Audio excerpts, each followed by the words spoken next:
Hello and welcome back to At the Symposium. Today I want to touch on a comment made on a previous video entitled 3 Traits One Can Learn from Academia. In that video I went over three traits that I felt that people gained from being in an academic setting. I had a viewer that left a comment, maybe in some ways supposing that I was making this kind of offense. And I want to address that here. I actually wrote a comment to him because he actually opened up the conversation for a broader discussion of which, for things that I wanted to cover now and throughout this channel. If you're not aware, this is your first time, At the Symposium is kind of an intellectual space, mostly dedicated to current topics in the academy, but more so really just trying to also legitimize and explain and get people to understand and communicate about the values of higher education and communicating just the idea of higher education itself, because there's so much like frustration, or there's so much kind of disenfranchisement of higher education nowadays, which a lot of it I think in part is warranted. I criticize higher education a lot, maybe not so much in these videos yet, but I guess we'll get there, So I understand the arguments and I agree with a lot of them. The cost of tuition, for instance, obviously too high at many schools, almost most schools probably at this point.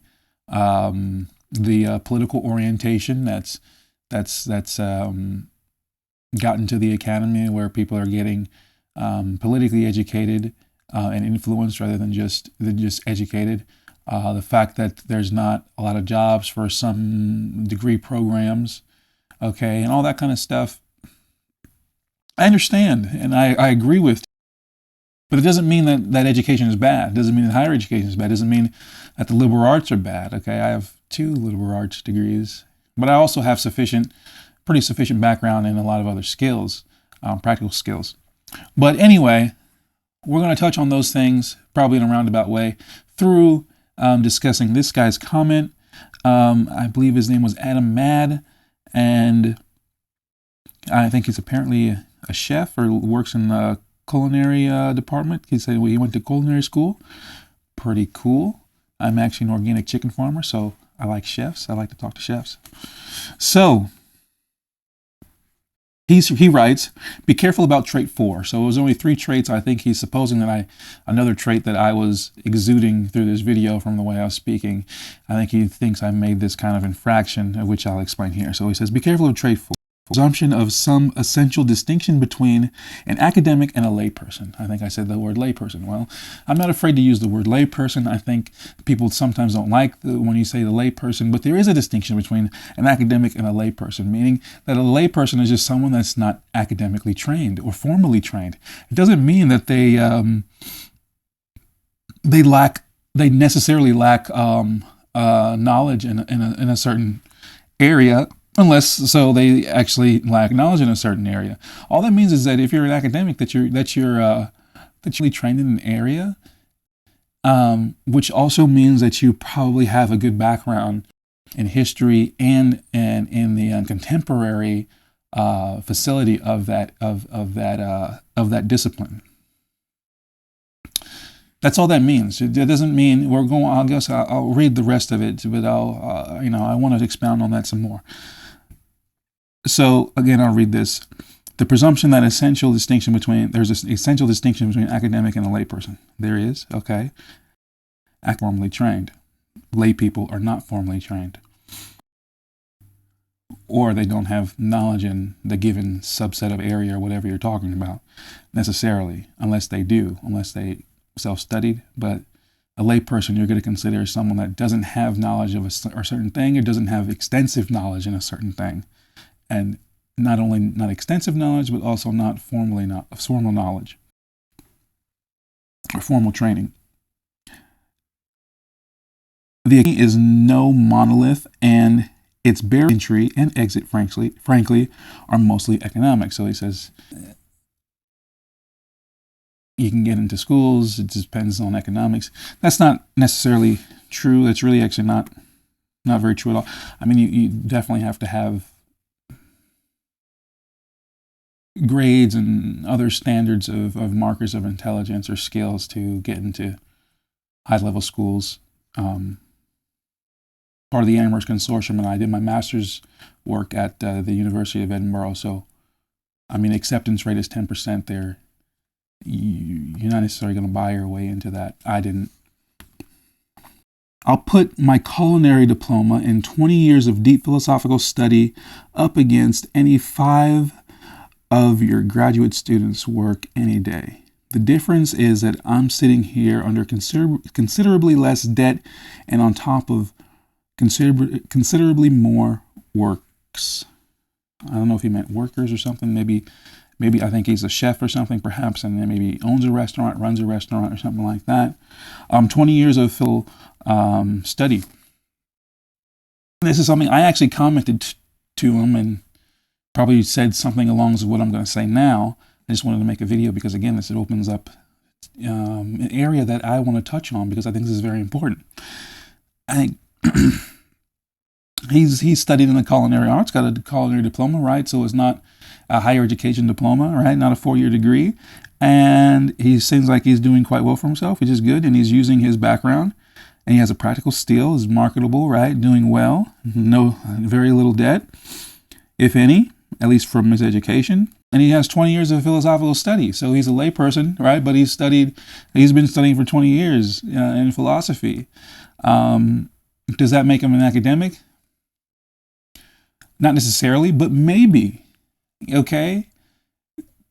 Is part of being an academic having your formal training? Yes, but also I think, and this is where I want to touch on, being an academic really, I think is part of it is part of a way of life. It's the way you study. It's the way you engage with topic. It's the way that you approach life in a certain vein. So you're probably very literary. You like to do research. Are you up to date with what's going on in the discussions in journals and stuff and what have you in the realm of whatever subject area that you're involved in?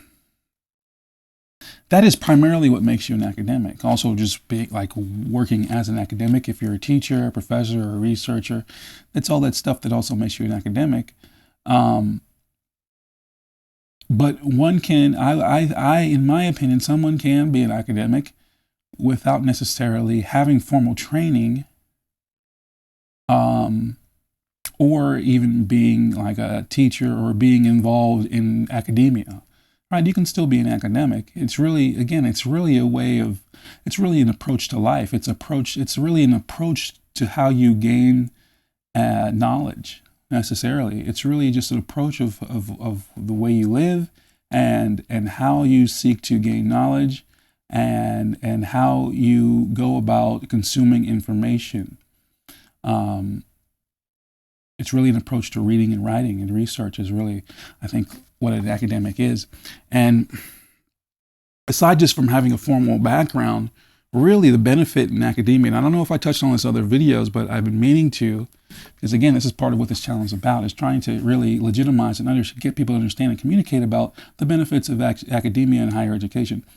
One of the benefits, like take for instance myself, I graduated from University of Edinburgh like 2.5 years ago, maybe 3 years ago, coming up 3 years. It's been in the back of my mind that I want to go back to school soon, maybe, when I say soon, next couple of years, perhaps, to get my PhD. Now, why is that? Well, because I'm starting to feel like I'm getting out of touch with what's going on in the academy, in the journals and in the publications and all this stuff.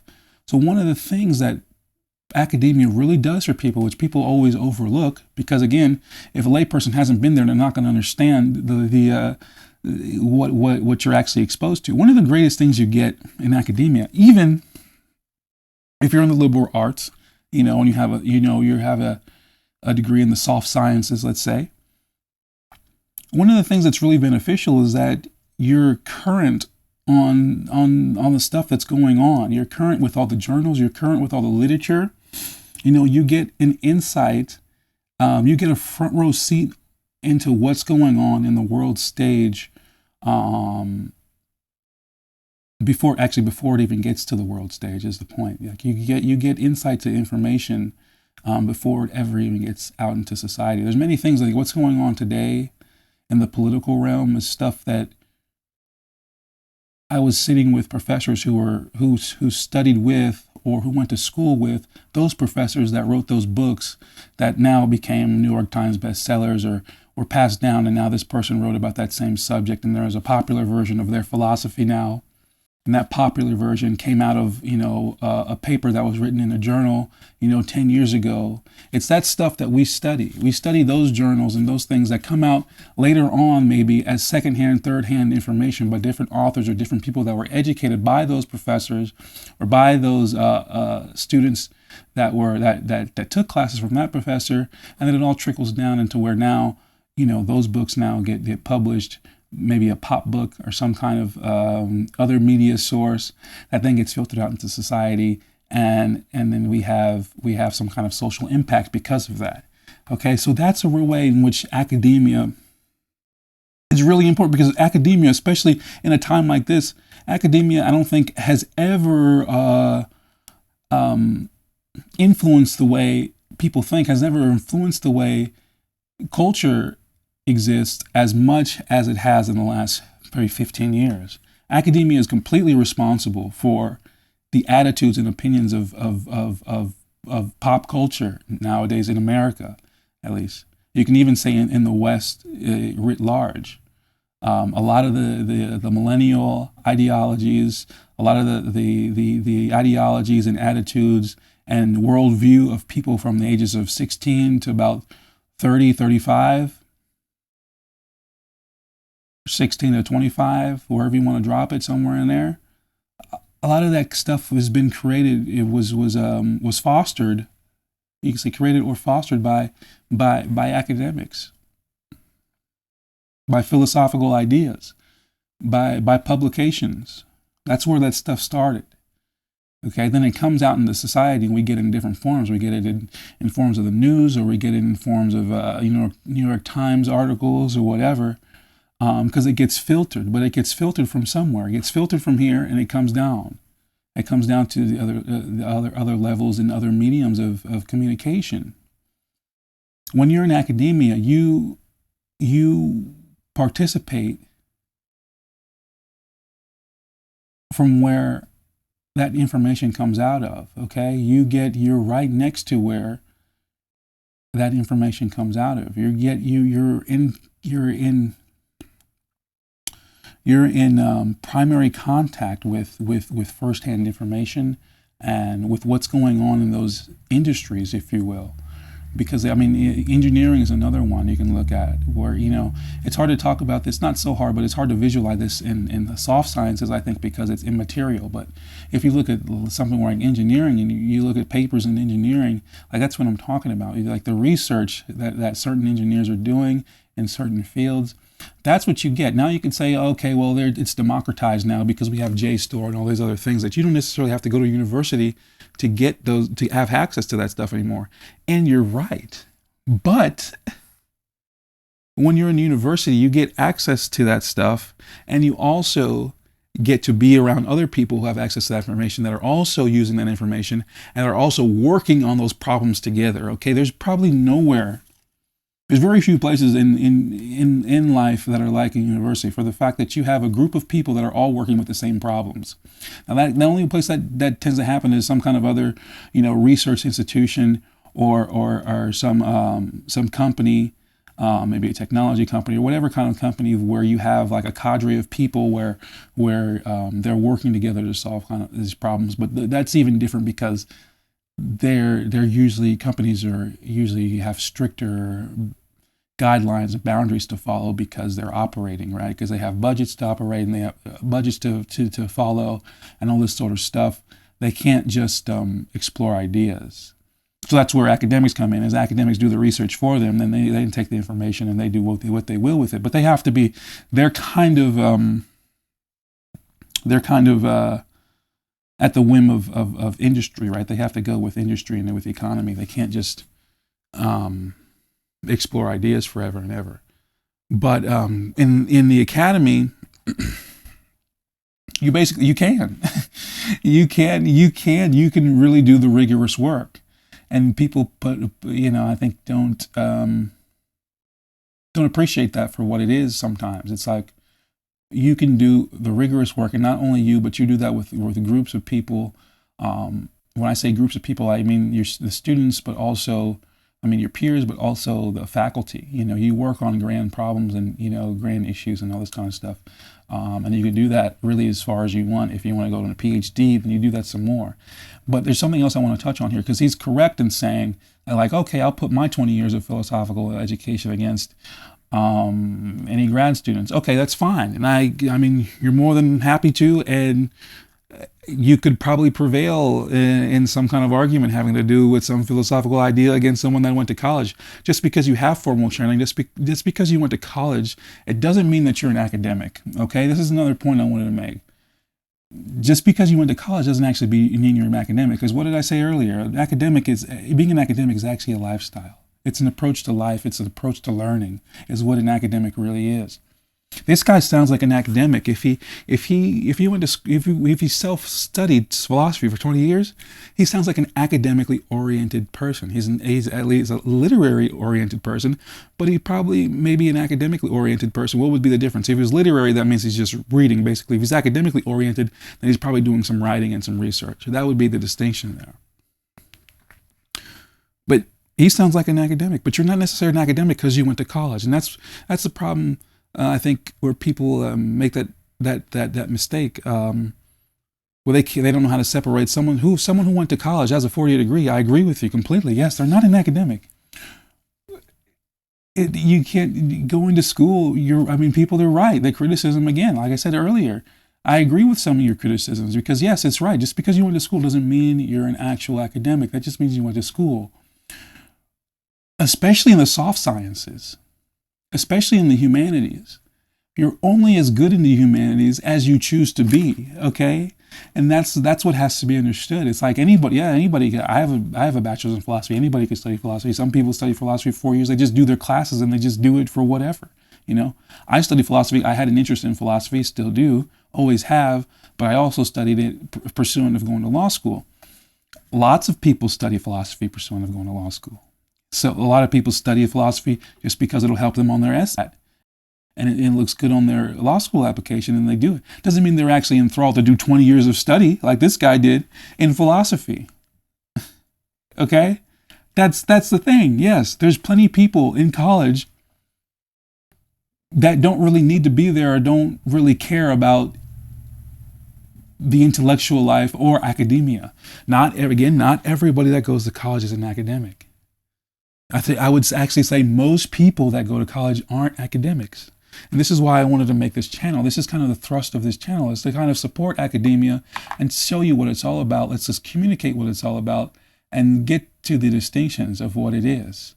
Not everybody that goes to college is an academic. Don't try to take every college dropout or every college, frat party person or whatever, or every person that goes to college just to play football, or every person that goes to college and couldn't find a job in their field because they studied feminist this and that, or philosophy this and that and whatever, and they couldn't do this and couldn't do that, and they said, oh well, his life didn't go as they wanted it to, or whatever, or he didn't have a good ROI on his investment in college. Not everybody that gets a degree is an academic, because to really, truth be told, being an academic is a difficult thing, and it takes a long time. It takes a very long time. Like I'm talking here now, I have my master's degree. If I go get a PhD, it might take 6 years to get my PhD. You understand? Like I might be close to about 40 years old by the time I get my PhD. Okay, it takes a long time. I don't understand that. I don't know if they understand that or respect that. You have to see that it's not a short road to become an academic, to become a learned person at that level, to be really astute and an expert in your area of study. It takes a long time. It takes a long time, and most people in academia, or most people in college, don't actually choose to dedicate themselves to that degree. That's why there's a lot of college students where there's not a lot of academics, because to be an academic, it takes what this guy is talking about. It takes that 20 years of self-study. If you don't self-study, you're pretty much not an academic. Okay, because self-study always defines you. Outside of being an academic and other things, I'm also a musician, right? I'm a self-taught musician. My self-teaching is basically the only thing that defines my musicality. I don't have any formal training in music. My self-teaching in music makes me who is a musician. That's just the bottom line about it. Again, this guy, he sounds like he's probably very astute and very much able to communicate about philosophy because he has 20 years. Because he's taken time. He's dedicated himself. He's chosen to dedicate himself. He chose to dedicate himself on his own to study a certain thing. And people don't realize, just because, this is why I don't like the whole college thing. People act like, and I agree with it in some sense, but it's like a misnomer because they say, well, it's like, oh, 4-year degree. Yes, you're right. 4 years isn't long enough really to really even get that good at a certain subject. You're right, completely. 4 years is just a criteria to get your diploma or whatever. And if you want to go further, you go further. That's why there's grad school. And that's why there's PhD, because it takes longer to get good at something. 4 years is just, and just because they did those 4 years, that just means they met the criteria. They could be doing the bare minimum. Even if they got straight A's, they could still just be doing the bare minimum. That's the thing. I'm much as against as the regular, education system as many of you are that might be watching this channel. I get your frustration. I know, yes, you can't just say, oh, someone has a degree, then they know what they're talking about. I understand that. Because why? Because it takes it takes actually choosing to dedicate yourself to a certain discipline to really have knowledge of it, or to really be that good at it. This is why people like Sam Harris, people love to watch Sam Harris and people like that, right? People like to watch certain figures because how astute they are in their fields. But those are like the top people in their fields in academia. If you ever hear a professor's name, people always hear this and they say, oh, well, there's like they have this professor or something like on CNN or CNBC or whatever, and these academics, like, they don't know what they're talking about, or these people. The reason why those people are chosen actually is because they're actually above the fray. Like they likely, to stand out in your field, like you have to go through the same thing in academia. I think people don't realize this, just as much as like someone like Elon Musk or Mark Zuckerberg has to stand out in their field. Like Mark Zuckerberg's in the field of technology, or digital marketing, or whatever you want to say, social media now, or whatever, but he was in the field of internet. How many people were in the internet? People were in the internet. MySpace was there. The concept that Facebook had wasn't completely novel, right? MySpace existed before then. But Mark Zuckerberg took it to a different level, right? So he gained a certain amount of acclaim. People know him, why? Because he's at the top of his field, right? So people that you see oftentimes that are cited in things, those professors are at the top of their field, because those are the ones that dedicated themselves more than most. If you look at some of these professors and how much they publish, it's insane how many, if you look up, some of the well-known professors, how much they publish way beyond the criteria, way beyond what's necessitated for them to publish, given their university or the research institute or whatever. So it takes to be distinguished. They choose to distinguish themselves in their field, whatever, because they have a passion for it, they have an obsession for it, or they want to be a more alerted person, and they want to do good work, but not everybody that enters the collegiate realm is equal in that respect, because people dedicate themselves to a different level. And can you do that on your own? Absolutely. Again, I don't think, although yes, their academic is someone that's been formally trained, but it's also somebody that chooses a lifestyle of self-education and the lifestyle of reading, writing, and research, and would hopefully, maybe eventually, or in some way, take that research and writing and do it and package it in a professional manner. That's the other thing too.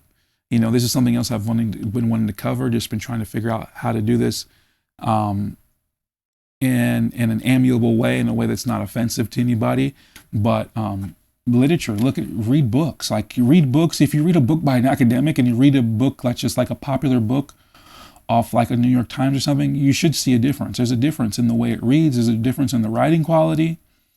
I have a book right now that I can't remember. I wouldn't say his name anyway, because again, I don't want to offend anybody, but it's a book on geopolitics by a guy that's done extensive research. He's not an academic. Again, he writes like he talks.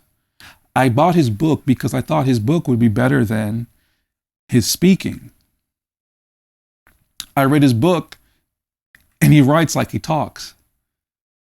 He's not an academic. You see what I mean? So it's like there is a benefit. If he was an academic, he would have worked on that. He would have worked on that because that would have never been able to go through. If he went to a school of quality, had quality professors, they wouldn't let him write like he talks. And he would be a better communicator in the written word, and would get his ideas across better and would be taken as more professional. There's a benefit to that. There's a benefit into the professionalism that's fostered in you as an academic, going through formal training. So we can't overlook these things. It doesn't mean that you know more. You should know more than somebody. It doesn't necessarily mean you do just because you went to college. But if you're a dedicated academic to your field, you might actually know more. And not only that you know more, but you've worked on things, you've constructed things, you've polished things, you might even got things peer reviewed, and you've contributed to your field. That's another thing that really makes an academic who they are. Have you contributed to your field? See, this guy on geopolitics, he might have contributed to his field, but it's still not on the quality of an academic read because of the way it reads, you know. But contributing to your field is also something that's very important. You know, academics, one of the primary stepping stones in becoming an academic is to contribute to your field, you know. That's why, you know, in many PhD programs, you have the option of writing a dissertation or writing a book, or your dissertation becomes a book, right? Because the whole idea is now you're a PhD. Like if I go to PhD training or school, it's going to be about contributing to the field. Okay, you're treated differently. That's the other thing people don't realize. A college student, 4-year student, is treated completely differently than a PhD student or a grad student. When you're a grad student or a PhD level student, they treat you more like themselves. They treat you more like you're a faculty member. They treat you like you're almost a professor. They treat you as if you're an expert in the field, right? You're not just sitting there doing tests or answering questions or regurgitating information. No, they expect you to be just like they are. They expect you to be able to write like them, cite like them, communicate like them, have as much as extensive knowledge as they do, and hopefully more after you're done. It's a whole different thing. It's a whole different thing than the 4-year program. It's a whole different thing. The expectation is way different. Your positioning is way different. The way you're treated is way different.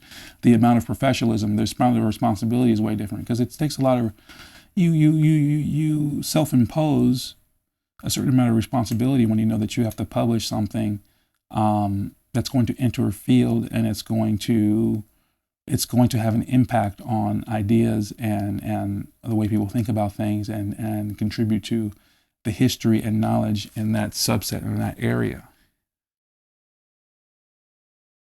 So I hope I didn't ramble on too long. I just wanted to touch on a lot of these things. Again, Adam Mad, I'm thankful that you wrote this comment, because it gave me a lot to talk about. You sound like a very learned person. Again, I completely agree with you that you're studying in philosophy for 20 years. I wouldn't call you a layperson. That's the other point I want to make, okay? This guy says he's studied for 20 years. A layperson is not someone that's self-studied for 20 years. You see, that's the difference. You see what I mean? That's not a layperson. I wouldn't consider you a layperson. I would consider you at least a literary person, if not possibly even an academic, depending on if you're doing any like writing and stuff like that to solidify yourself in that space, or become, making a product. Because academics also make a product, right? Most of the time they have some kind of literature or some kind of writing, research or something that's involved with their literary endeavors. They're just not They're just not researching or being learned in a certain area. They're making a product. Anyone who commits themselves for 20 years to a certain area of study isn't a lay person. They're a learned person, depending on what the subject area is, and if they're making a product out of it, I consider them an academic. Again, I appreciate you for watching. I hope that cleared up some things. If there's any more questions, comments, concerns, please leave it at the bottom and we can continue the conversation. Let's keep it rolling because this is what this channel is about. Thank you. Have a good one.